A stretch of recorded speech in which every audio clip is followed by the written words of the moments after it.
Okay, welcome along everybody to our workshop today on literature review fundamentals. In case you haven't met me, my name is Kerry and I'm very happy to have you all here today. And we are going to start right on time. We are good to go. So to begin, I would like QT acknowledges the Turrbal and Yagara as the First Nations owners of the lands where QT now stands. We pay respect to their elders, laws, customs, and creation spirits. We recognise these lands have always been places of teaching, research, and learning, and QT acknowledges the important role Aboriginal and Torres Strait Islander people play within the QT community. So what's the date today? The 6th. So Thursday is Are You OK Day? Just a very quick reminder about that. QT actually does quite a lot around Are You OK Day because it is very important, as we know. I'm just popping into the chat. This is the information of QT Are You OK events. And as you can see, you know, the focus this year is that key message of are you really okay, and the importance of asking and listening as well. If it's you yourself who's not feeling okay, please reach out to friends, family. QT has a lot of support networks and counselling available. So really important reminder for us on Thursday with Are You OK Day. So our goals for today, we're really looking at the purposes and the components of a literature review. We're looking at some effective strategies to help you achieve those purposes and those key components, and strategies for writing a well thought out and well structured and well written lit review. If you would like to pop into the chat now where you're up to in your candidature, just helps me to gauge, you know, what have we got? Have we got people up to their final seminar, people doing their research proposal? There's a confirmation. Yeah, confirmation, stage two, a final seminar in there, the beginning. Great, stage two. So we've got a post-confirmation. So quite a range. Most of you are in the first sort of year.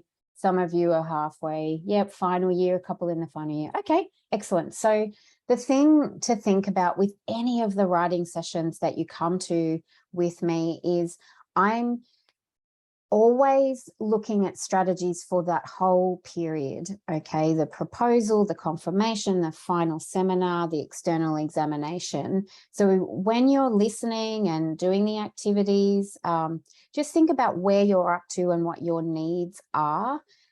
Also, don't forget as well, some of you are doing thesis by monograph, some of you by publication. Everything we talk about is applicable to both, right? Obviously, they're going to end up slightly different in the end, but you're always going to have a lit review. And really, you know, even though you'll also have, if you're by publication, in your articles as well, all the strategies that we talk about are applicable to both of those. So we've got our welcome now. We're going to focus on purposes straight away. We're going to have our peer discussion, and then we're going to look at the strategies after that. We'll have time for some Q&A as well. By creative works, yes, I know, definitely still going to be applicable. Whether your literature review in a creative works is usually quite similar, but there may be some kind of differences. So double check with your faculty and your supervisors. And again, just think about the writing strategies that we look at and work out whether they are going to be something that you'll need. Generally, they will be, but creative works comes in so many different ways. Yeah, so sorry I didn't mention that. I should have done that, I know. But yes, these writing strategies are going to be applicable regardless, but as far as your exact literature review goes, it may be something that's slightly different to what I describe at times. So today's resources, I have actually already put the slides up on Blackboard. I'm going to give you the link there. So when you go on to Blackboard, this is going to take you to the resources for our workshops. The Lit Review one is actually right down the bottom. So scroll all the way down. The recording, I've just said later today, maybe not, might be tomorrow, but I will send you an email that will have the links again, but it'll be just there, that link that I've just put in the chat there, the recording, definitely by tomorrow. So this is a workshop. Workshops, we're looking at an overview of theory and principles of an area of writing practice. Today, lit reviews. We always do a peer discussion. Writing circles, we have exemplars and practical activities related to your own writing. I also do these similar sort of activities in the workshop as well, so that you are doing a little bit of work, not being passive, of course. But yes, workshops, less examples, writing circles, many more examples. So the writing circle on this topic is actually on the 27th of September. You can see there. So if we finish this workshop and you say, oh, I would like some more examples of these things, come along to that. And also I'd like to invite you all, if you haven't already heard about our graduate research showcase, it's on Thursday, the 15th of September online, 11:30 a.m. You can see there, I'm going to also put the link to that. So this is all of QUT's 3-minute thesis and visualize your thesis grand finalists. It is a really lovely showcase of our researchers, and I think you'll really enjoy it. So come along, and it might even pique your interest to go in a 3MT or visualize your thesis next year if you haven't already done that. So please come along to that. That would be fantastic. Just a really quick slide that I do when I know that there's going to be a lot of people in those initial stages of their candidature. I just want to remind you about HiQ. There is so much information on there. Your candidature is everything to do with milestones, scholarships, examination, training and workshops, obviously where all the training and workshop information is. Engage with industry is internships. Please go into that one. You wouldn't be surprised about the number of internships we have available, and they are so great for your ongoing career. And then, of course, we've got our plan your career tile there with a lot of information about getting ready, getting job ready for when you graduate. Try to do that early in your candidature for sure. And while we're on research milestones, again, the reason why I have this again is because you'd be surprised how many people ask me about milestone expectations and timeframes and when should I do it and what should I do. Everything is answered on HiQ and Blackboard, or you can email the GRC. They're the ones to give you all the information. And let me just show you here. So you can see there on HiQ, there's a whole lot of information if you haven't already looked. And Blackboard, there's some really great videos as well. So I'll pop those links in there for you. And that's the HiQ. So Blackboard, you know, because I gave you the link before. All right, so let's get on to the topic at hand, which is your lit review. So what I would like you to do right now is just jot down a couple of notes and start thinking about where you're at. Think about why you've come. Think about any challenges that you've been facing so far with the lit review. Maybe you haven't been challenged. Maybe it's all going swimmingly. If that's the case, you can pop some notes down there as to why you think that might be, because we are going to come back to these questions. And I'd also like you to think about the purposes of the lit review that you're writing now. So as we saw, some of you are in stage 2, some are confirmation, some are final seminar. So you're going to have different documents, right? But mainly one of the main things is they're shorter at the proposal stage, aren't they? So you don't have many words to play with. So just have a little think, okay, what are your aims here? What are you needing to demonstrate in this lit review for the document that you're currently writing? What does the reader need to know? Writer's block. Okay, so that's a challenge. Yes, I'm sure. Well, you need to come to the dealing with writer's block workshop, which I'm not sure when it is, in a couple of months. So just jot down a few points because we will come back to these again. All right. So let's have a look here. This is an activity that we are going to do. I'm just going to pop something into the chat, a little document that's the same as the slide there. Let me have a look. Here it is. So I've just popped this into the chat. It's exactly like the slide. So what I was just asking you to think about was the purposes, one of those questions. Have a look through this. Maybe that will help you to think about what needs to be in the document that you're writing now. And we're going to come back to this as well, but hang on to that, that document. So in the chat, someone's saying it takes so long to trawl through the literature. Yes, it does, definitely. So that's why a bit of planning might come in handy to, say, okay, I'm going to do some searching for an hour, then I'm going to read what I've found. And we're going to talk about that actually today, of how to siphon out what's going to be good and useful for you. Someone else in the chat, need to stop pretending I'm saving more paper means I'm working on my lit review. Yeah, saving more papers. I know.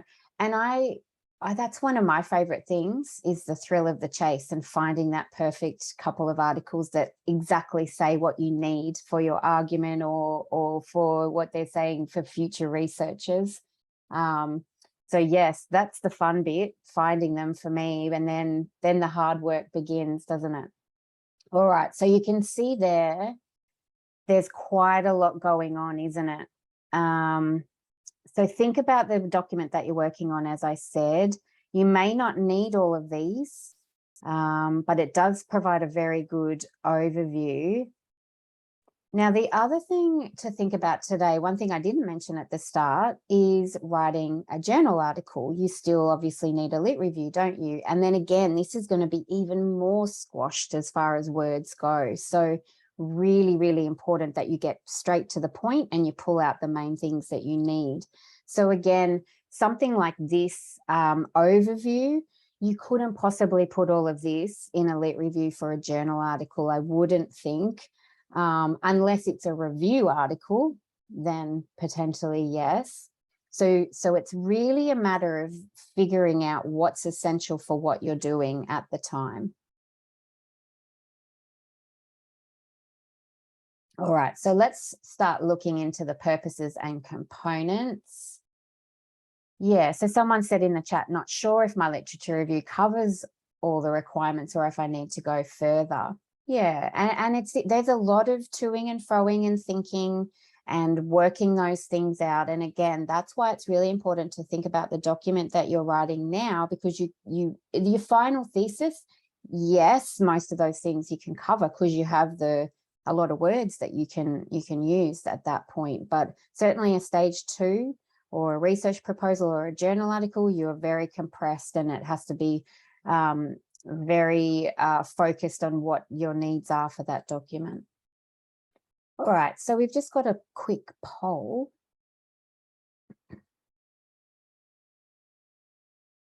All right, is the literature review really that important? What do you think? No right or wrong, anonymous as well. No one can know what you wrote.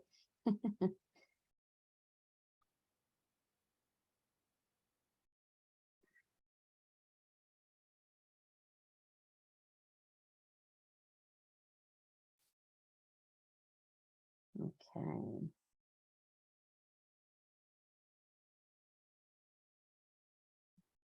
All right, so what we can see is most of you have said, yes, of course, it's essential to position my research. And a few of you have said, yes, it's good to know about previous studies. Excellent.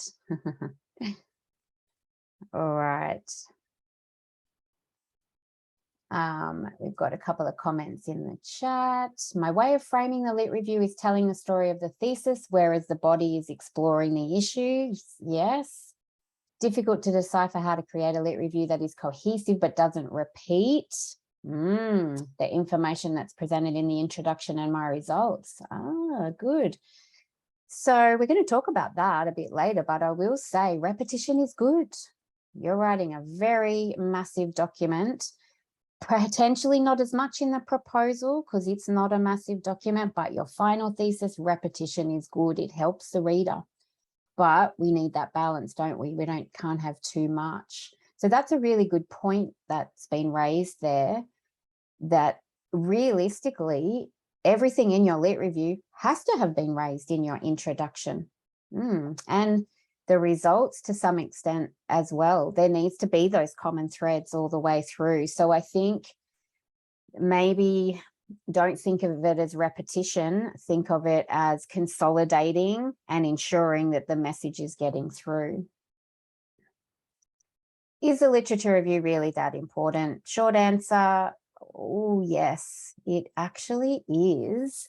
I would guess that most of you, your supervisors have asked you to start with the lit review. If they haven't, they'll have a reason for that. But it's just really, what are you doing as a researcher here? You are going to contribute and be part of that scholarly conversation. You can't be part of a conversation if you don't already understand where the conversation is at.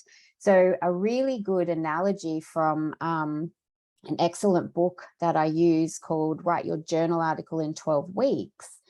The author of that book, she gives a really good analogy of, imagine you're having a conversation, or you've walked into a room and there's a whole lot of people and they're discussing a research topic or the field of study. You wouldn't just walk straight in and butt in and go, oh, I think all of these things. You would join the conversation, listen for a little while, figure out what's going on, who's saying what, and then you're ready to add, right? So think of it like that. It's part of the scholarly conversation and you're wanting to add your research results into there. So the other thing as well is if your literature review is weak, as far as the examiners go, they are potentially going to start to have negative ideas about your ability as a researcher. And we don't want that, do we? We want them feeling good after they've read the lit review and thinking, oh, I can't wait to find out more. As I said, it's positioning your research. And the other thing too, every document that you submit as part of your candidature, you are demonstrating your abilities as a researcher. And obviously one of those abilities is being able to see and analyze the literature and figure out where you fit. So you do need to demonstrate that you're a researcher and contribute to that conversation. So yes, literature review, very important. So very broadly, let's have a look at this. An essential part of any study. It provides a critical analysis of previous research findings, explains why the problem is important and your research is valuable. Why should we care about this research? It explains how your findings fit and the contributions your study will make or has made. Now, you know, the thing is, if we already know about this topic and this research problem, why would you do the research in the first place, right? So this is all part of justifying why we need your research and why your research is valuable. So what is a literature review not?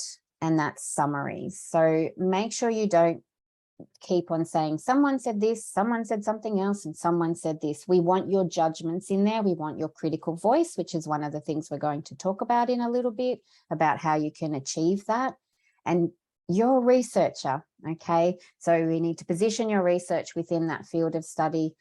You are demonstrating your expertise, and you're using those evidence-based arguments to be part of that ongoing dialogue. So I know that the lit review isn't generally anybody's favorite part of a research project, but it is just so crucial so that you can be part of that conversation, as we said.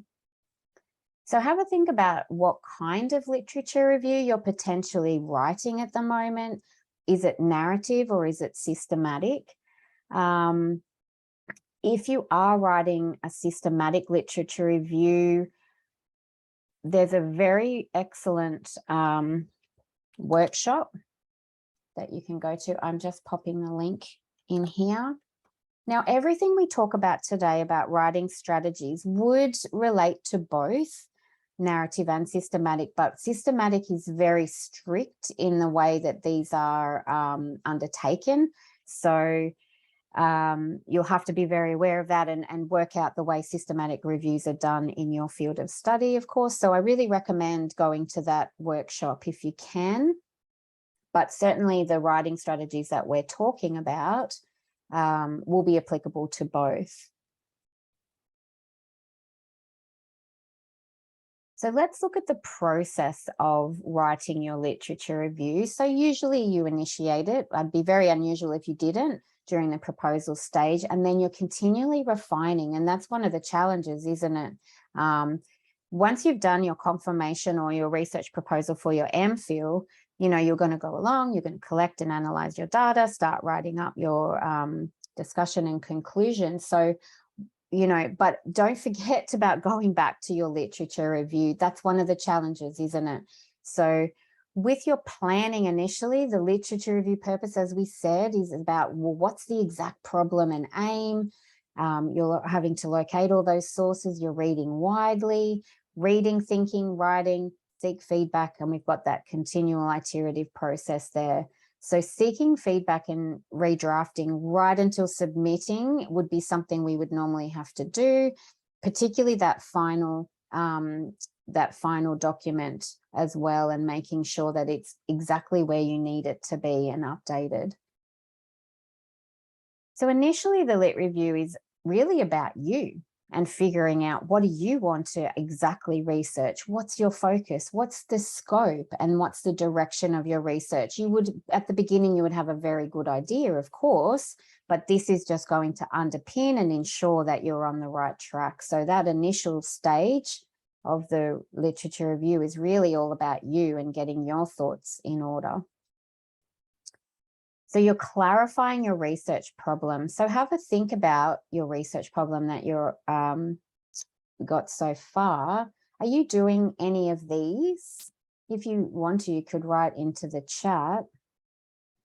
Are you solving a problem, an exact problem in practice? Are you doing experiments that's going to improve the way we do something or our knowledge about a specific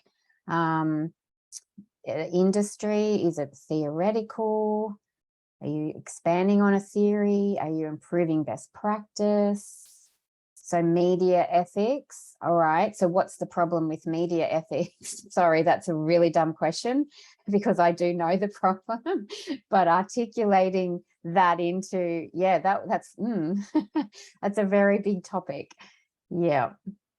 So I guess you're wanting to solve this problem of a lack of ethics, maybe. So part of having a really good lit review is going to be able to articulate a specific problem that is, and who is this problem affecting, and what are you going to do to help that? Now, it doesn't mean you're going to completely solve this problem, but the insight is going to contribute. So what have we got? Solving a problem, mediation of Indigenous conflict. Yeah. Evaluating a current smoking cessation program. Okay. And comparing. So to figure out which one's going to be have the best outcomes. Expanding a new field of study, which is completely new. All right. Very good. Expanding on a theory. So everybody's doing different things, and, you know, get really good at being able to articulate in writing and in speaking you know, in the chat, it's fine because we're just, you know, saying whatever, but obviously writing in your documents. And of course, when you're talking to someone, to be able to say, this is what I'm researching. There's this problem. It affects these people. It has these negative outcomes. So my work will give us further insight in how to make it better, or how to make a theory better or a practice better. All right. So quite a lot of you with some good comments there. Thank you.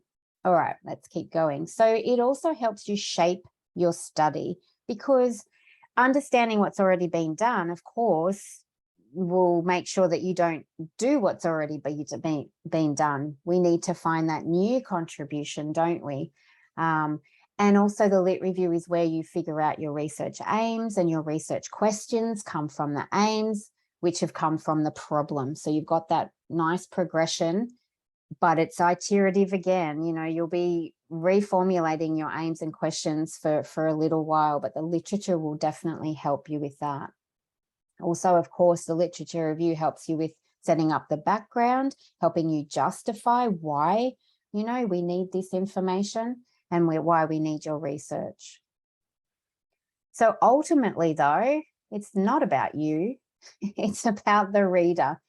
You know, I'm a broken record about this, aren't I? Because it's so important for you to be able to get in the reader's shoes, and always remember that you're writing for a reader who's not going to be sitting beside you while they're reading, are they?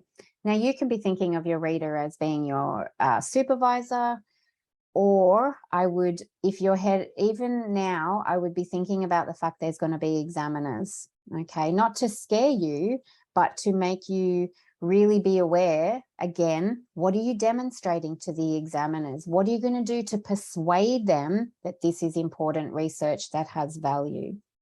So you're not just informing, you're persuading. We'll talk about that in our strategies. And you're persuading that your study makes an original contribution.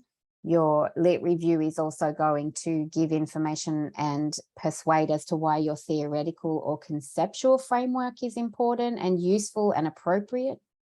Your research design, research questions, hypotheses, and of course the gap in current knowledge that needs to be filled. Now I've got there that is a value, that is the value of the study. It can't be the only value though. Yes, you're contributing to narrow that gap, but the value of your study is also in your ability to help solve that research problem. Maybe not completely solve it, which is okay, but to give insight and recommendations that will help towards solving the problem. So while the gap in the research is important, and it is something that you're addressing as the researcher, it can't be your only value. So keep that in mind. So what does the reader need from you in the lit review? So again, that's the idea of informing and also persuading, right? And where you fit into the research field. And oh, hang on one second.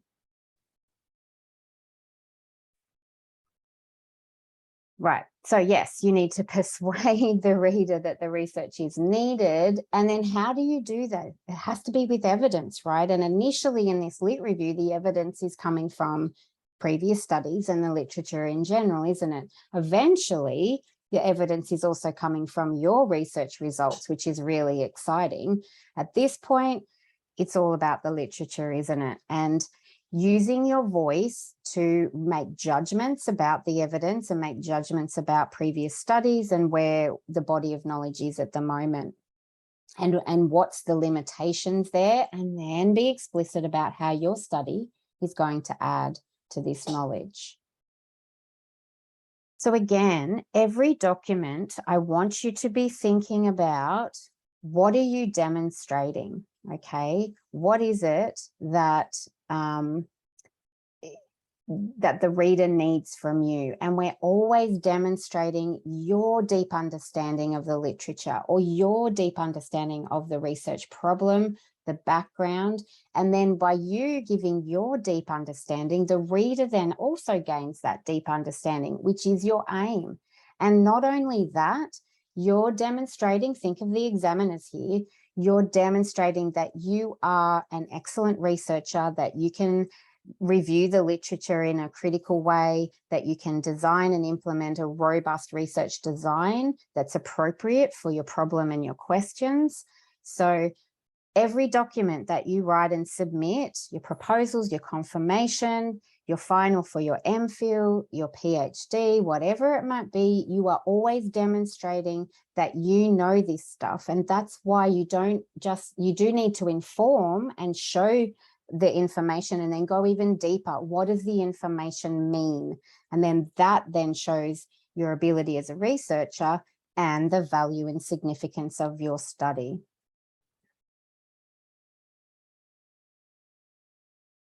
So within the thesis, let's have a think about this. So whether this is the final thesis or your confirmation document or your proposal, where does the literature review fit with everything else? Because remember, no matter which document it is, you're telling a story from beginning to end. So where does the lit review fit within this? Well, it's a living document, needs to be constantly updated. And it's where your research story is within a field of study. And remember too, that you're needing to start planting the seeds for what your findings and conclusions are going to be. Now, if you're in the proposal stage, you're still not sure, obviously, because you haven't undertaken the research, but you can still start to plant the seeds of why the value of the study is there. What insights are you expecting?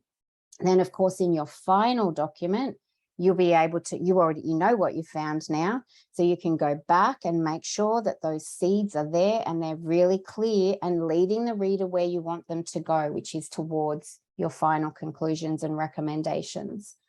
Now, because it's a living document, always make sure that you've got a couple of recent papers. You don't have to go crazy and add 10 more to, a couple of weeks before you submit.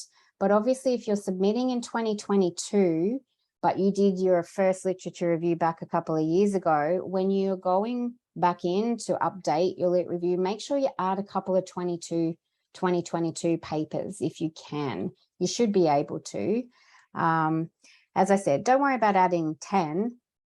You won't have much time or room to add that many, most likely, but certainly make sure you add a couple in. If you're submitting in 2023, make sure you've got a couple of 2023 if you can. I mean, obviously, if you're submitting in January 2023, that might be a little bit difficult, but further through the year, definitely I would expect that you could do that. Poll question number 2. So we're thinking of a final thesis here. Which chapters do you think the lit review connects to the most? Let's have a look.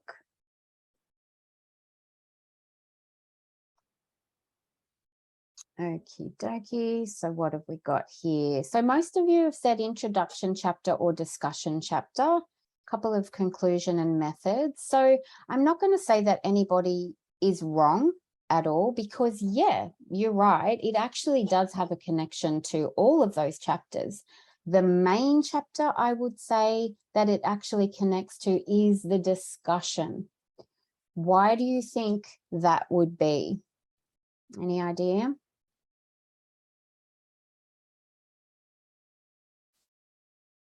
It's probably a bit much to write in the chat, isn't it? So if you think about your final thesis, because you're continuing the conversation, exactly right in the chat, thank you. Absolutely. So what did we say just before? You always need, you're making judgments based on evidence. In the lit review, the evidence is from the literature.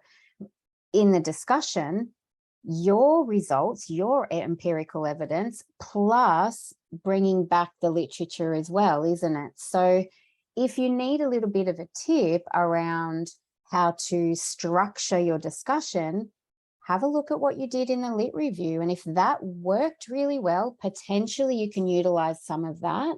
But definitely they're the ones that are the mirror. Introduction and conclusion chapters are mirrors as well. But look, if you said one of the other chapters, you're not wrong, because in the methods, or methodology or research design, you're definitely using the literature to justify your research design. In the introduction, you're introducing those really important points from the literature, and you're using a little bit of literature to get started. You're going to have citations. So yeah, but definitely the lit review and the discussion.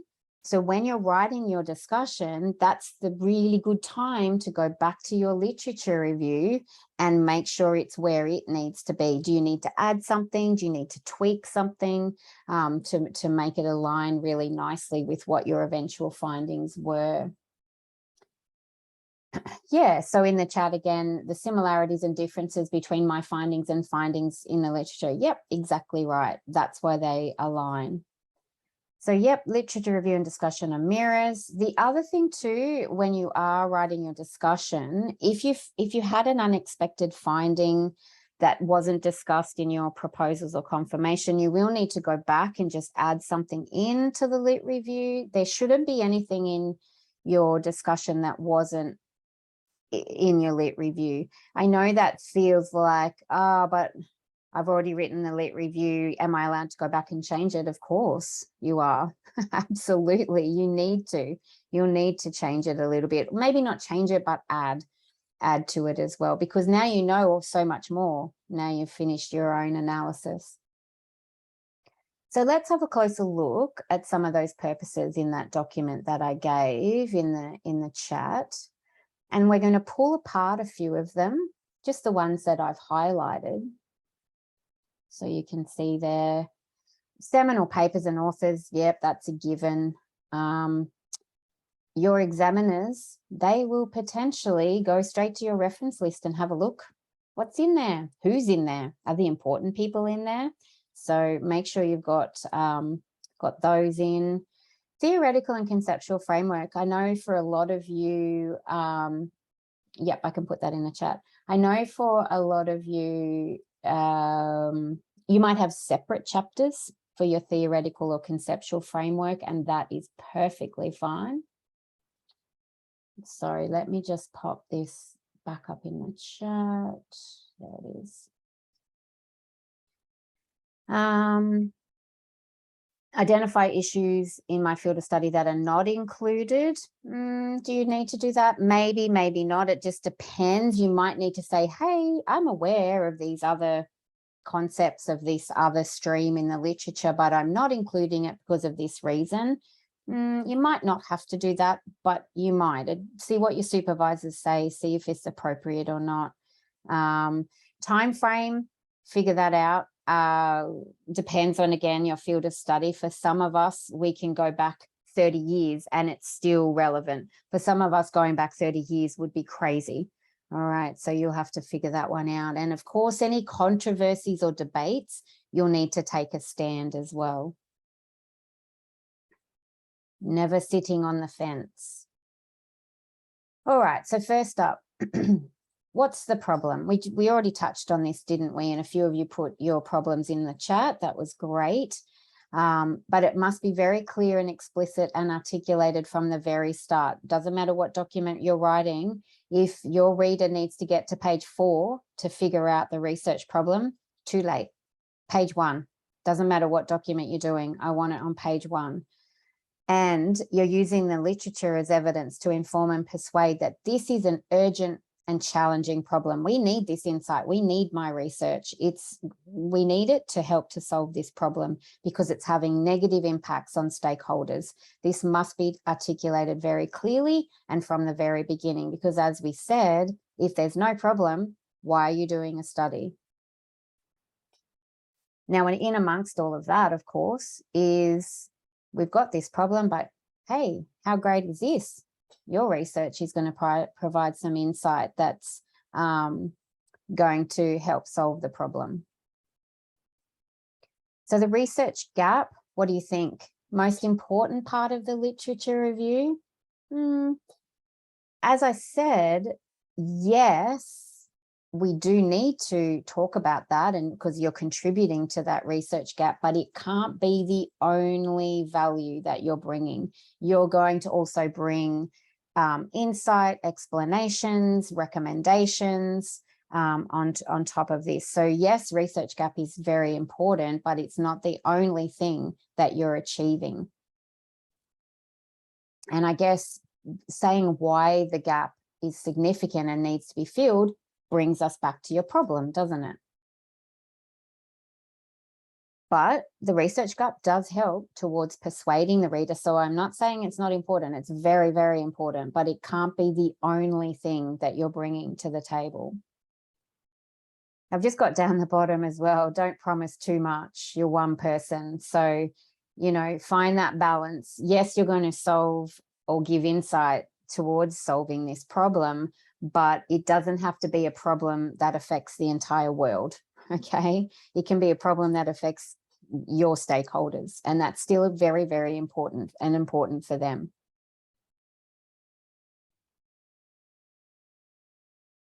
So previous studies, massive part, isn't it, of your lit review, of course. So think about two parts here. The first bit is the big picture, the literature in general, right? What's the state of the literature now? Potentially there's a lot of literature out there already. There's been a whole stack of studies. Maybe there's only been one or two. Doesn't matter. We still want to see that big picture. The relationships, the patterns, the strengths, the weaknesses of the literature as a whole. And then also you're going to pull out some individual studies as well. So start with as a whole, or maybe start with some studies and analyzing those, and then that might help you to then have the big picture. But when you're writing your lit review, what do you want to tell the reader first? You want to tell them about the big picture first, don't you? To set the scene. Okay, this is where we're at. And then you can go in and pull out some specific studies that are relevant. So of course, the scope of your research is part of your lit review as well, and justifying that. What are the limits of your area of inquiry? You are allowed to have limits because, as I said, you're one person with a time limit too. And the other thing is you're demonstrating that the study is achievable as well by having your scope. What fields of study are you examining? You should state this at quite early on. If you've got more than one field of study, that's okay, but explain why you're doing this. Have other people done this before? If they haven't, that's okay. Maybe that's part of your something new. Can't be your only something new, but it can definitely be one of your somethings new. But you will need to justify why you're doing, explain how they intersect, explain how that merging these is going to help with your problem and your aims and your research question. And I think too, within the literature review, I often see people start to talk about a theory or a study or a concept. And I ask them, oh, okay, because then it stops. There's a definition and some information, and then there's no more. And I say, oh, okay, so you're going to talk more about this later. And then they say, no. So why are you talking about it now? Does it add to our understanding? Oh, not really, but I just thought it'd be good to know. Unless you can explain why we need to know it as the reader, maybe that's something to leave out. You know, if it is something that researchers generally do discuss as part of the research background or as part of the research field, and you think, oh, it'd be weird for the reader or the examiner if I don't mention this thing, that's okay, mention it, but be explicit and say, it's out of the scope of this study. I've given you the information because I want you to have this background, but it won't be part of this study. And then by writing those words, that will then reinforce to you, do I even need to mention this? The fact I've just said it's not part of the study, why, right? And if you think yes, explain why. It's important for the background and the understanding of the background. Key concepts and theories, all your definitions explained. Maybe there'll be some in chapter 1 where you've given some good definitions or some, I introduced some concepts. You extended in the lit review. That was part of, we had in the chat, wasn't it? Feeling like it's repetition. Start the discussion of these things in the introduction and expand in the lit review. The reader will be expecting that. They know the introduction is going to be much shorter. They know you're just giving an introduction hence that's the introduction. They're not expecting to find out everything about everything in chapter 1 in the introduction or the section if you're writing a proposal. They know you're going to expand in the lit review, and they're going to be looking forward to that. So of course, the literature is underpinning your study and the need for your study, and also your research design. So when you're starting to talk about the field in general, when you're starting to talk about individual studies, you do need to sometimes mention in there about methodology, research design, and the way research is tended to be undertaken, and then that will link back to when you get to your methodology chapter or section. So there we go. When you're reviewing those studies, what about the methodologies that they've used? Are people doing all the different things? Are they all doing the same thing? Are you doing something different? Why would you do something different? You need to justify that, and it's okay to do something different, you know, as long as you can justify it and say, and that could be a gap. Maybe previous studies have all focused on qualitative or quantitative, and you're going to do mixed. You're going to add in some qualitative or add in some quantitative, and this is something not normally done, but you're doing it for these reasons, most likely to have a better data collection and analysis. So, but you do need to justify your research design using the literature, and that will start planting those seeds in the literature review. So fulfilling all of these purposes, I know we talked about a lot, but you've got the document there.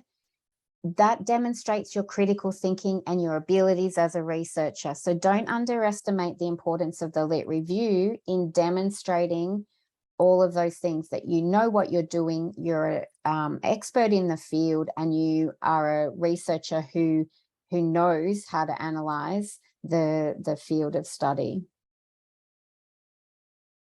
All right, peer discussion time. So make the most of this opportunity. Here's my pitch to you as to why you should jump into that breakout room with your peers.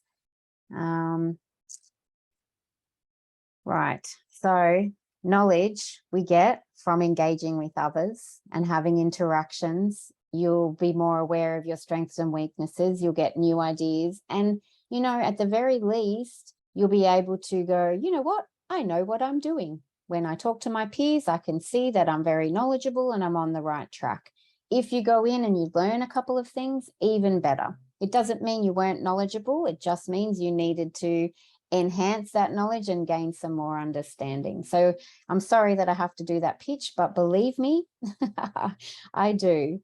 So when you get into the breakouts, I'm actually going to pop the questions in the chat. So you've got them. Now this chat won't go with you to the breakout room. So see if you can remember. It was those questions I gave at the beginning to start you thinking. What are you finding challenging? Maybe you haven't had challenges. Maybe you can, you know, give your peers some really good ideas on how you're so, you know, doing so well with your lit review, and thinking about the strategies that you've used as well. So I'm going to give you 15 minutes. I might give you a little tiny bit more, actually. We're not doing too bad with time. Now, how many have we got? All right. See, I told you I need to do the pitch. I've already had some people go. There you go. Maybe my pitch wasn't very good. All right. So welcome back. Let's keep moving. So now what we're going to do is come back again to these purposes. So remember, that was something I asked you at the beginning. You've got that document there now. So as far as the literature review that you're writing now, how did you go? What did you come up with? Were you fairly clear on what you might need in there, particularly those proposal stages? Sometimes it can be a little bit tricky as to what part of these purposes are really important for where you're up to. So let's have a look at some options. So for your research proposal, and I've put a question mark there because you'll need to make these final decisions. These are the ones that I would probably say you would need to include. Obviously, the research problems, some gaps, a little bit of previous findings. If you're in stage 2, you might not be able to do too much of that. Obviously, the scope is going to be important. You would put in a few seminal authors. Again, depends on how many words you've got. You'd be defining some of those key concepts. Now, critically reviewing the approaches, again, that could be all part of your critical analysis of previous findings, depending how many words you have. And also you would definitely need to think about your time frame. How far back are you going into the literature? Final thesis, I'd say everything. Sorry. But look, these purposes overlap, as we know. Okay, so identifying and taking a stance on controversial research findings is going to overlap with your critical analysis of the findings, and also critically reviewing the approaches. So there's a lot of overlap in those purposes, but just good to have a really clear idea in your mind, the sorts of things that you must include. All right, so let's get into these strategies. Where are you going to start? Well, like we've already talked about, it's reading, isn't it? But try to write while you read. That's going to help you to take it all in. So try to, as you're reading, make some notes, whether you want to annotate directly into the document, whether you're going to write in a Word document or handwrite or whatever is going to be easier for you. But it does help you to remember and get things clear. Keep the big picture of the literature in your mind as well. And also, of course, what are you demonstrating? You're demonstrating your ability to search and find the correct and required literature that's going to help give you the evidence to support what you're doing. What to include or not to include might take a while. You might sort of be unsure, so include and then maybe take out later, depending on feedback. And as we've already said, it's going to take time, a lot of reading, thinking, a lot of drafting. Make sure you seek feedback, ask specific questions about the feedback that you want as well. All right, so yes, it's a time-consuming part of any kind of research. There's really not too much you can do about the fact it's going to take time, other than to be really organized and have really good processes as how you're going to find, read, collate all of your everything you read. So these are the strategies we're going to look at now. Is it possible to ask a question, Kerry? Yeah, sure. Or yeah. Sorry, I'll turn my camera on. I don't know. Hang on, let me see if I can. Oh, yep, there we go. Hi, I'm an early career researcher, but I came here because my literature review was my weakest part of my PhD, so I'm still trying to work on those skills. I just wondered if you have any tips for note-taking as you go for reviewing your literature, or if there's any kind of sessions available that do talk about that, because it's sort of the one area where I feel like I need some more help on in a big way.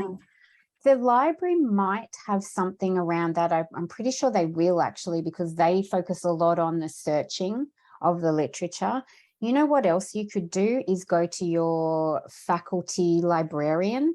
They would be a really good point at protocol. And we're going to look again in a minute at writing annotated bibliographies, which is another really good way. It can be an informal way where you have some kind of, just to say 5 or 6 questions that you're asking yourself as you're reading, right? And just making some notes. Some people write notes in EndNote attached to their what they've found, you know, all of the articles. Some people like to have a notebook. Some people like to write straight into the document they're working on. So it's really that combination of reading critically, asking questions, and the other thing you can do that a lot of people do, especially if they're doing a systematic literature review, is set up a little bit of a spreadsheet where you've got, okay, here are my main people. This is what they do. This is their methods. This is the differences in what they're talking about. Because and mind mapping and things like that to say, right, what do I need to justify what I'm doing, and being able to pull that out. So yeah, I does that find help? it helps. Yeah, I find I'm often really worried about leaving things out that might be important later, so I end up writing down everything, and so it just becomes unmanageable. Yeah. So that's part of the feedback, isn't it? That process of saying, I'm not sure I need this. What do you think? Yeah. Thank So we're going you. to look at, that's okay. No problem. Good question. I think we all feel that. Yeah. All right. So be smart when you're searching the literature review, keywords, look on the library for their training that they have around this. Contact your faculty librarian.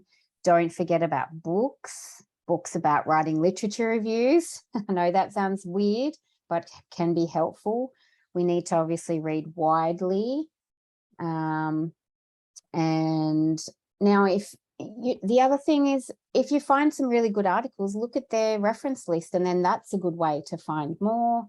I'm not sure if you know, but if you find something that's not in the QUT library, they can generally access it for you.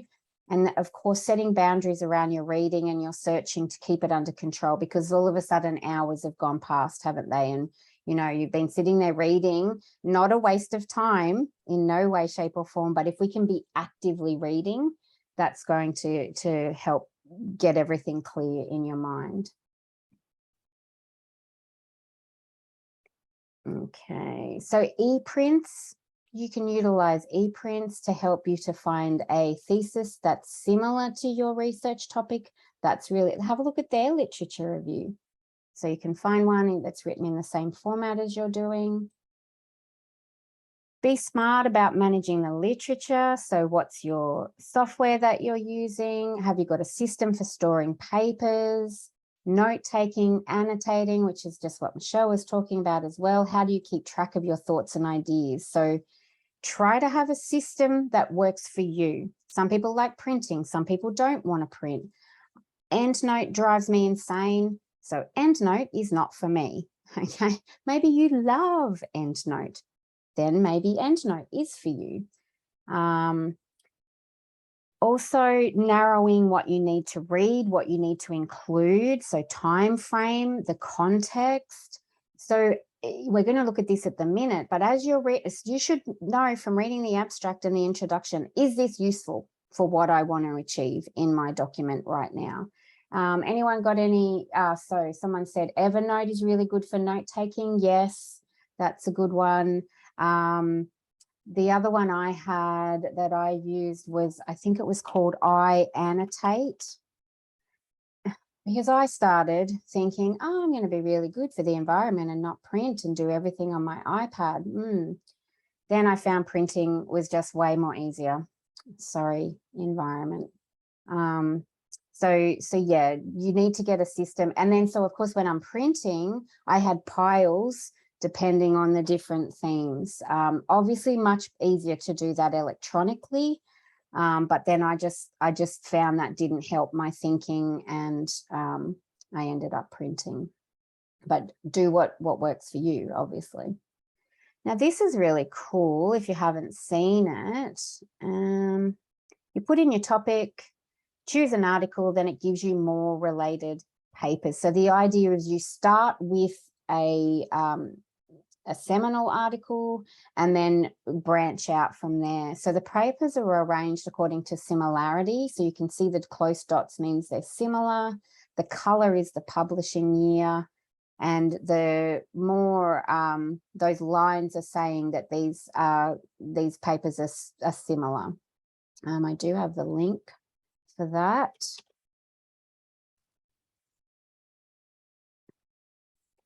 So that can help. Now, this is helping in far as searching, obviously. And what about this one? This one's quite good as well.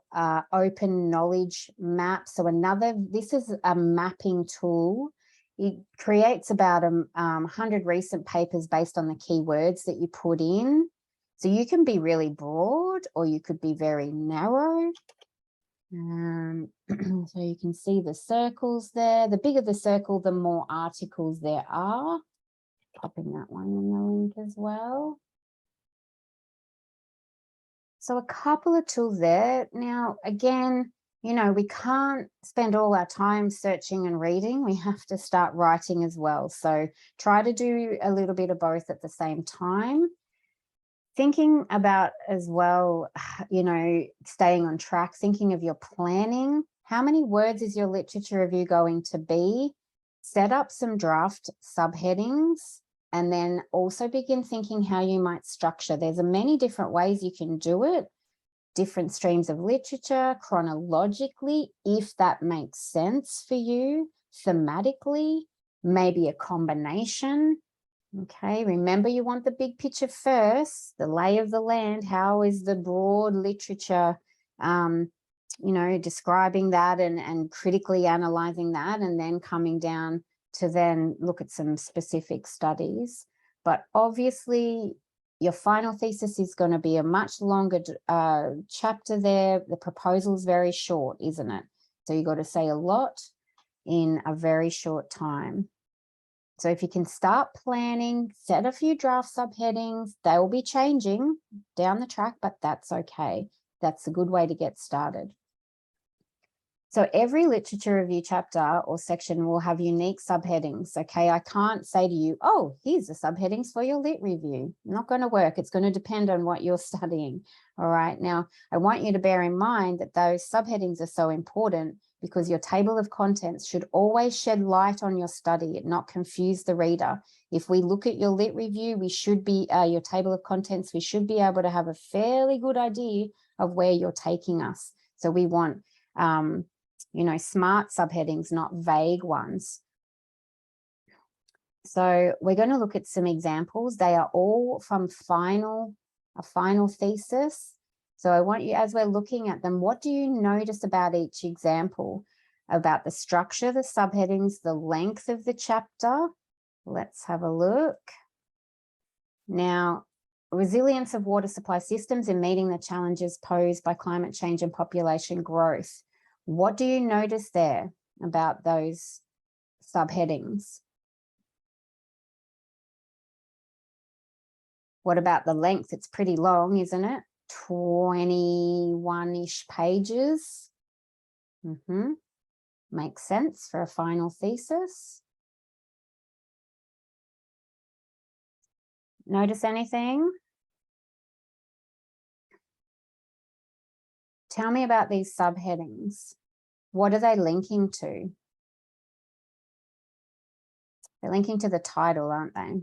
So that's what you need to do as well. What about this one? Hydrosedimentological modelling of a small train tidal inlet system. I use this as an exemplar quite a lot. It's about the dredging in Currumbin Creek on the Gold Coast and how to make the creek entrance more viable. It's a quantitative study using computer modelling. What do you notice here? This is the lit review. Look how long this one is. 30-something pages. So a lot of it is setting up the background of what an inlet system is and talking about the sorts of things, the variables that are going to be put into the modelling. So you can see how I can't give you subheadings. You've got to get those yourselves. Here's another one, investigating first-year undergraduate students' academic literacy experiences. What have we got there? 40 pages. Pretty long. But again, look at the subheadings. They're all to do with that title. What about the theoretical framework in there? Some of you might have a different chapter, and that's fine. This one, it was in there, and then look at the next one. Not only this is what the framework is, then how have previous researchers applied the framework?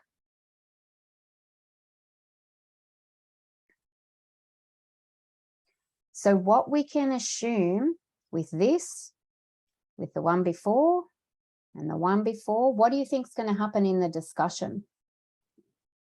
Are we going to be looking at these topics and issues and concepts? I would say 100% yes. And that's, remember what we said about the discussion and the lit review being mirrors. See if you can, you know, use your lit review structure, if that's working really well, to help with your discussion structure.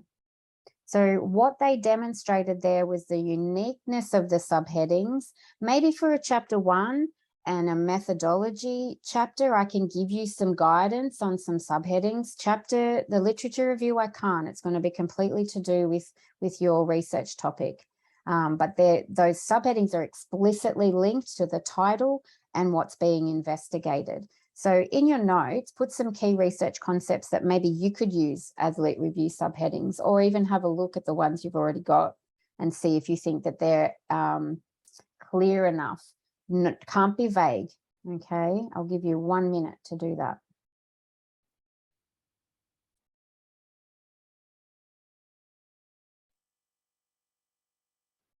So reading critically, basically, it's reading with an open mind and questioning everything.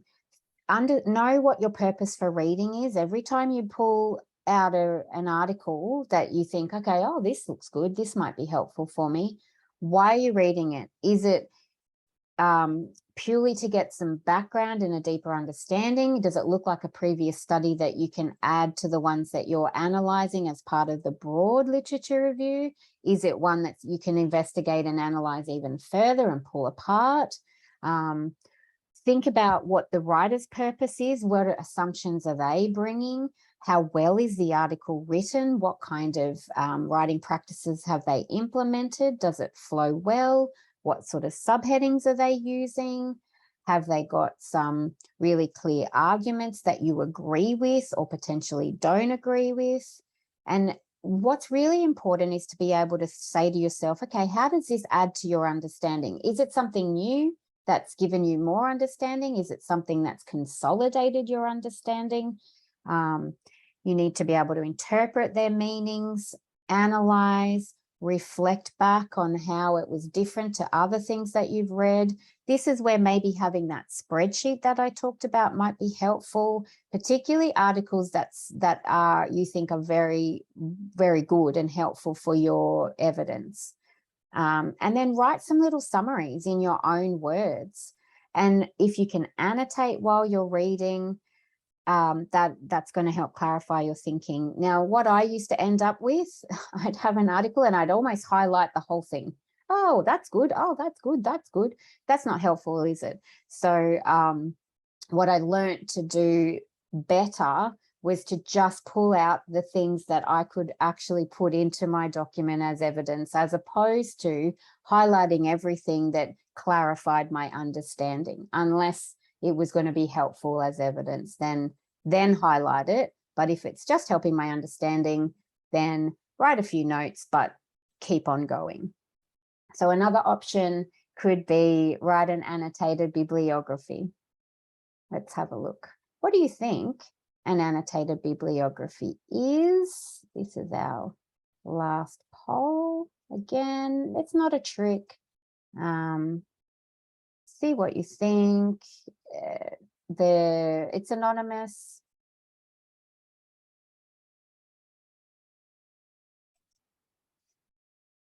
Okie dokie.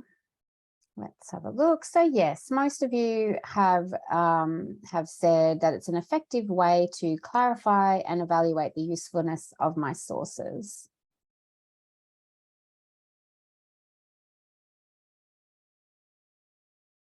So here's an example. Now this, sometimes supervisors ask you to write an actual sort of more formal annotated bibliography. This is one. So see at the beginning, it's got a correct citation, the full citation, and it's written in a nice sort of style. if you're doing an informal one for your own understanding and your own, you know, to be able to put everything sort of together to understand and work out where everything goes, you know, you don't have to have it as official as this or formal as this. You can put some dot points. But the point of that here is, you know, look at that author qualification. So who, you don't have to put the qualifications, but who is this author?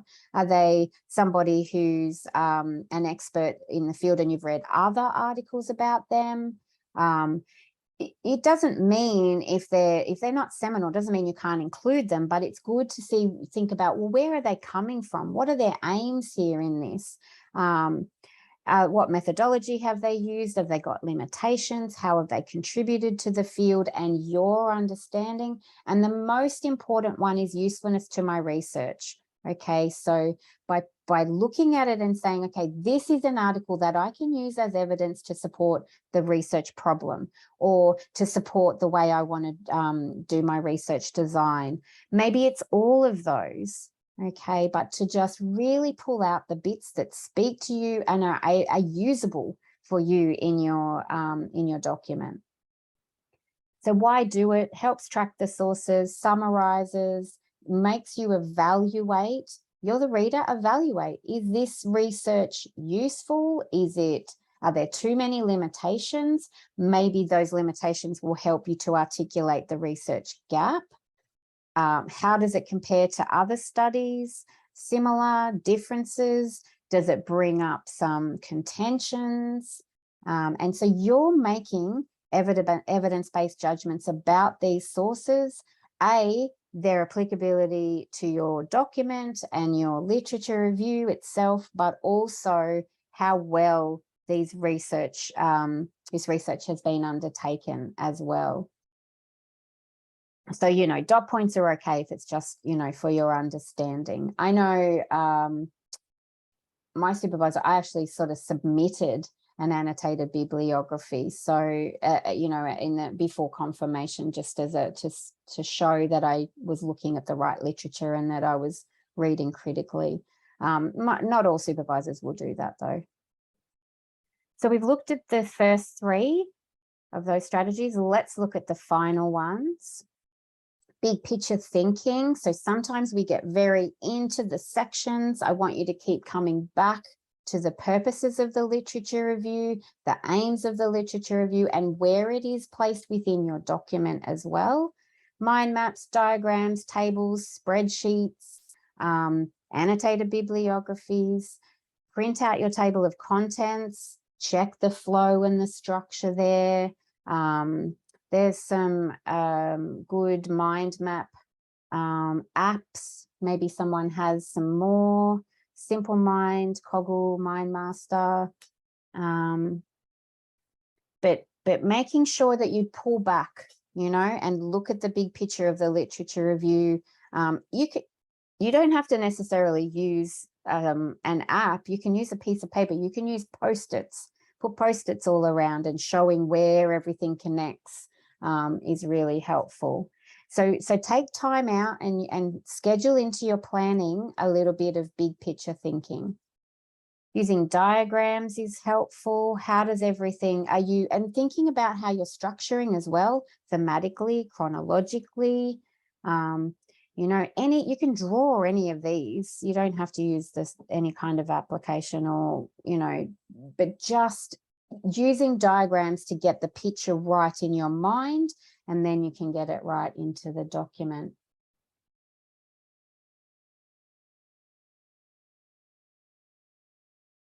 Yes, the PowerPoints are already up on Blackboard if anyone needs to take off, and also the recording. You'll get an email with everything there. Keep the reader in the loop. Remember what we said, who's the important person? It's the reader, always, always. So give them an introductory paragraph or two in your final thesis. If it's your proposal, maybe just a sentence or two to say, this is the aims, this is the problems, this is the key things I'm going to talk about. Don't wait till page 2, 3, 4 to give this important information. You need to get it out there very, very quickly at the beginning to orientate the reader. And then at the end of your lit review, maybe not for a proposal if you're out of words, but definitely in a final thesis or a confirmation document, I want you to give a little summary of the value of your research, what we know, what we don't know, and how is your study going to help us achieve that. Okay, give a little summary at the end to just say, okay, reader, I've told you a whole lot of things here. This is the highlights, so to speak. Keep them in the loop all of the time. So, but will there be too much repetition? We touched on this at the beginning, didn't we? Simple answer, no, but find that balance. Chapter 1 in your lit review, they will be expecting everything to be introduced and then expanded in the literature review. There shouldn't be anything in your lit review that you didn't at least mention in a couple of words in chapter 1. Keep reminding the reader, what's the issue? Why is it significant? Who's this important for? Where are the gaps? And the theories and knowledge, and how are you going to use this in your research? Use your critical voice. This is so important. Demonstrate your critical thinking, your depth of knowledge. State your arguments clearly and often. Keep linking back. Tell them something about what's in the literature or a gap or what knowledge we need, and then bring it back and say, investigations into this can help do something, right? Always link it back to your study. Common examiner critique is lacks critical voice. Don't let this be you. Here's some examples. Your literature review is too descriptive. There's no sense of what is significant and where you stand. You need to make those evidence-based judgments explicit and clear. Your literature review discusses all these things, but what's the link, right? You got to link everything. You know, you can't talk about everything at once. Tell the reader, I've got all these concepts to tell you about. I'm going to tell you about them in this order, and then I'll tell you how they all align, how they overlap. Last one, it's like a textbook. We don't want that. We don't want that laundry list, do we? We need your evaluative judgment in there. Oh, we do have another poll. What's a reporting verb? Actually, we don't have that poll. I don't think I put it in. Nope. All right, you want to put it in the chat? Do you know what reporting verbs are? A, B, or C?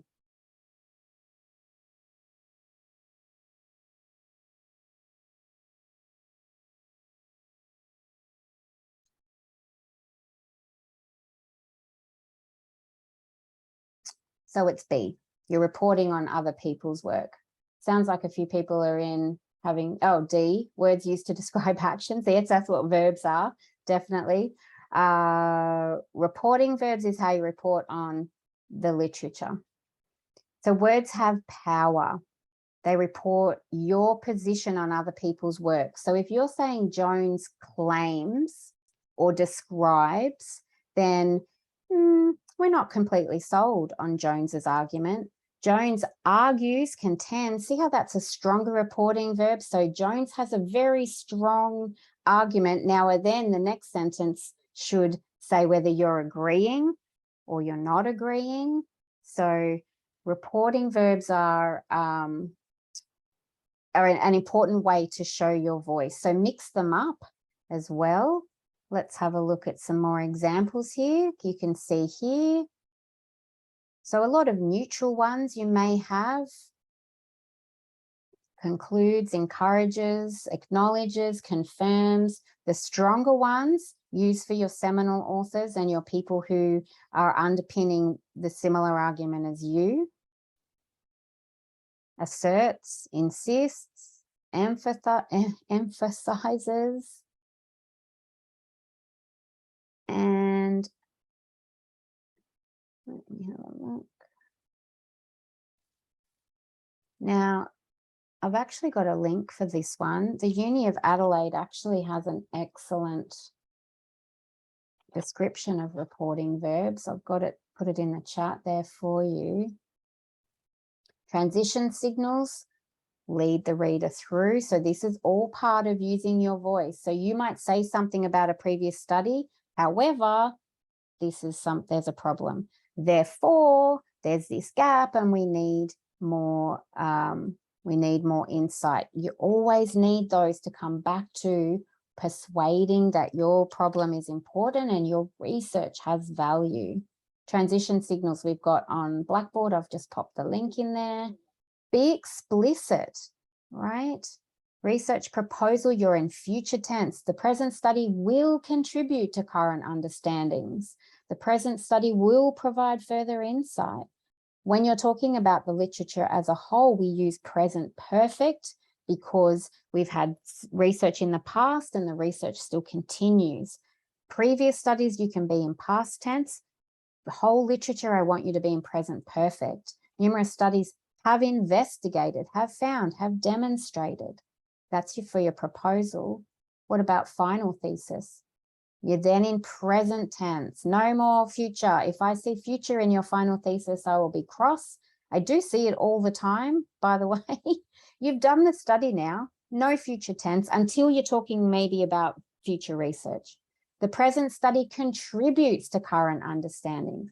The present study provides further insight. You've done it. You've provided the insight. And then again, literature as a whole, you're still in present perfect. So using evidence effectively, we have different types of citations, author prominent and information prominent. Mix it up. Now, seminal authors always use author prominent because it's important as to who's done the study. If it's not important as to who's done the study, or you're talking about the literature in general, it'll be information prominent. Of course, we're using primary sources. Please try not to cite secondary sources. You need to, Brown as cited in Jones, go to Brown, find Brown and cite Brown. That's much, much better. If you have to use quotes, use them sparingly, but sometimes they're good, aren't they? So I'm not saying don't use them, but if you do, put them into a sentence. Don't just have a quote on its own. Use your words.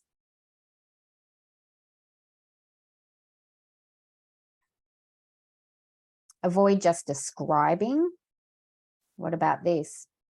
So you can see there's 3 articles that have been found on this topic of online learning. What do you think? Descriptive or critical voice? In the example, according to Brown and Smith, Microsoft Teams is the preferable online platform to engage learners.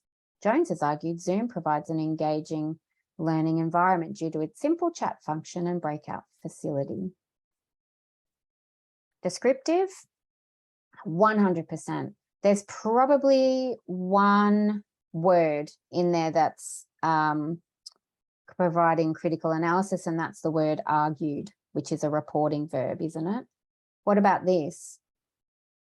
According to Brown and Smith, Microsoft Teams is the preferable online platform. However, transition signal, more recently, Jones argues that Zoom provides an enhanced learning environment due to its simple chat function. This latest finding is significant, putting in a judgment, yep, because the study was investigating online learning during the COVID-19 global pandemic, which has been a time when all online platforms have needed to meet, blah, blah, blah. Nevertheless, see how that transition signal is telling the reader something, okay? Nevertheless, here's my judgment, or the judgment of the writer. All 3 studies have focused on teachers' experiences rather than learners, and the inconsistency between the findings suggests further research is needed to understand learners' attitudes. What do you think the next sentence could be? This study either has done it or is going to do that, right?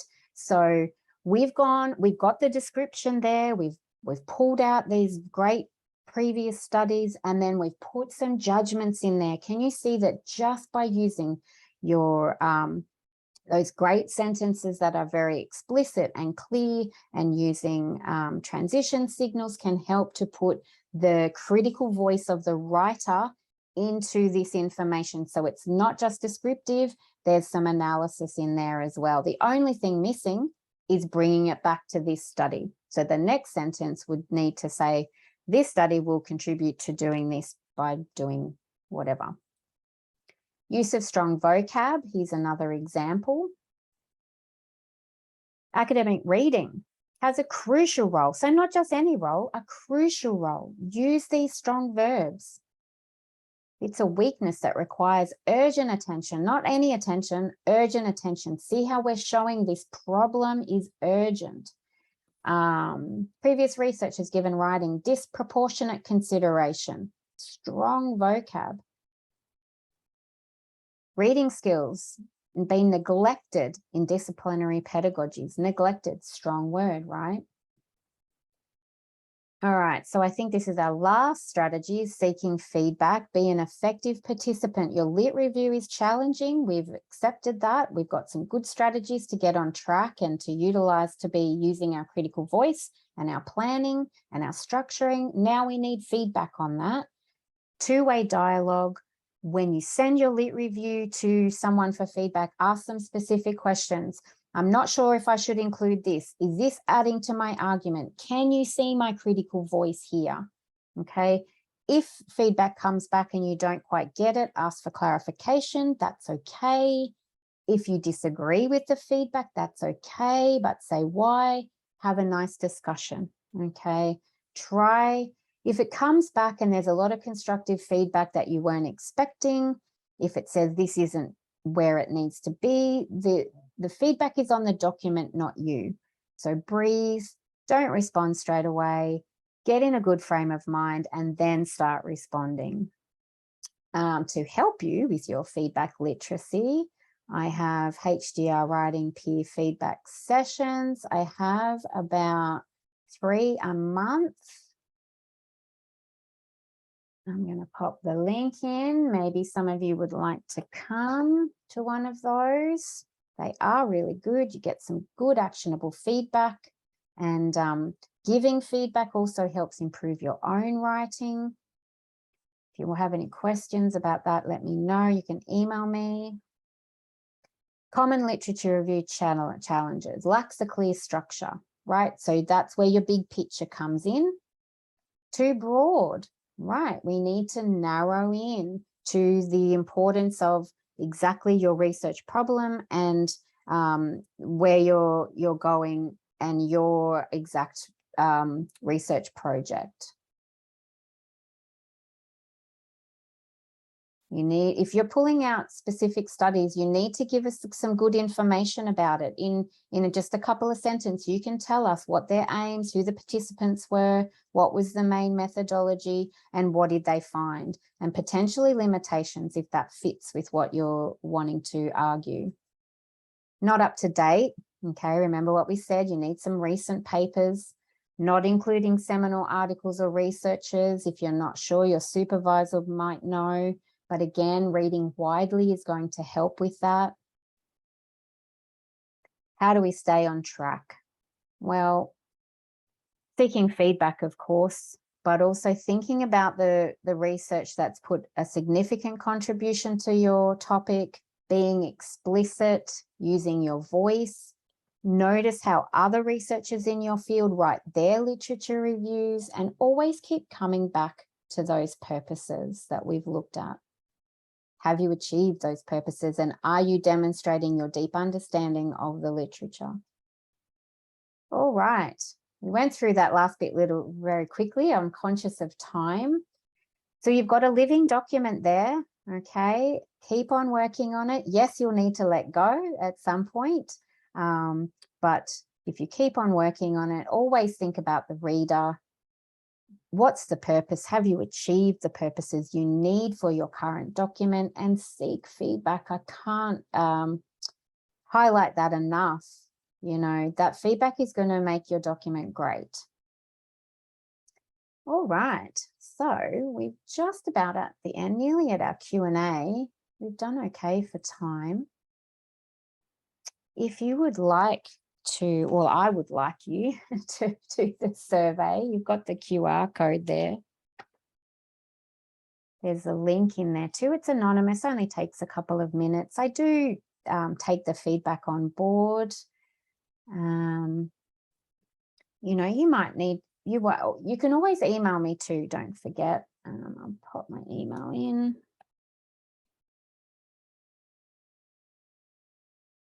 Now, also, I will put this out there. We are looking at our 2023 program right now, If you think there's something that we don't have in the writing program that you would love, feel free to let me know. I won't promise, but I'll try.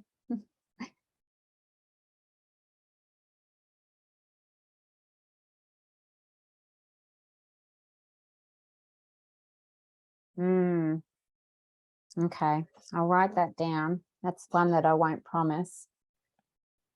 Exegesis. Now, if you do want to know more about effective writing strategies, we have a writing circle on coherence.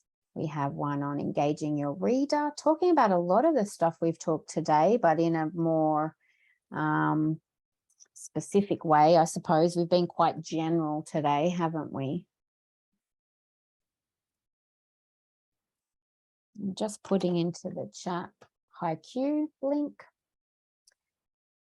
Now, the other thing we have is basically a series of writing circles related to thesis writing.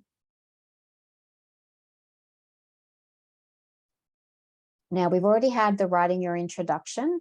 That one is up on Blackboard. And we've got writing your lit review, which leads on from this one today. That's on the 27th of September. And then I've also got methodology, results, discussion, conclusion. We go through exemplars and your writing in those writing circles. Remember, it's for any type of thesis. It doesn't have to be just a monograph. It'll be relevant for your by publication. And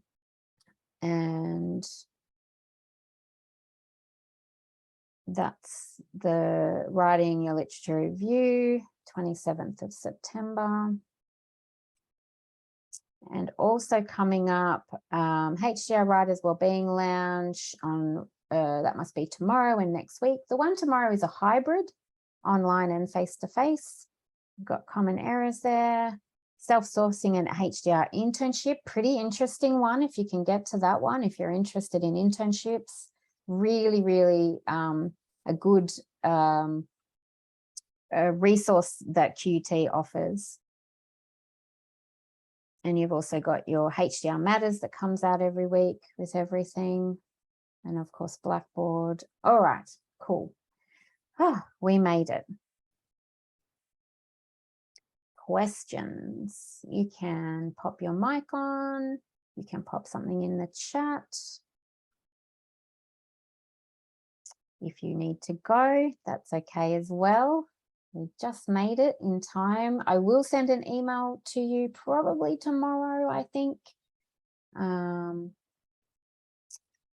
that will have the recording and the slides as well. Thank you guys for coming. It was lovely to see you all. Anyone got a question? If you are taking off, try to come to that writing circle, because we do look at some exemplars and your writing. So be a really good way to continue on from the workshop.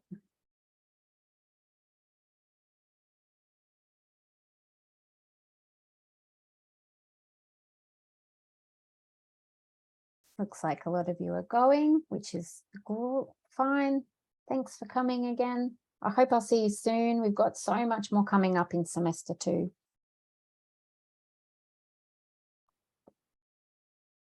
See ya.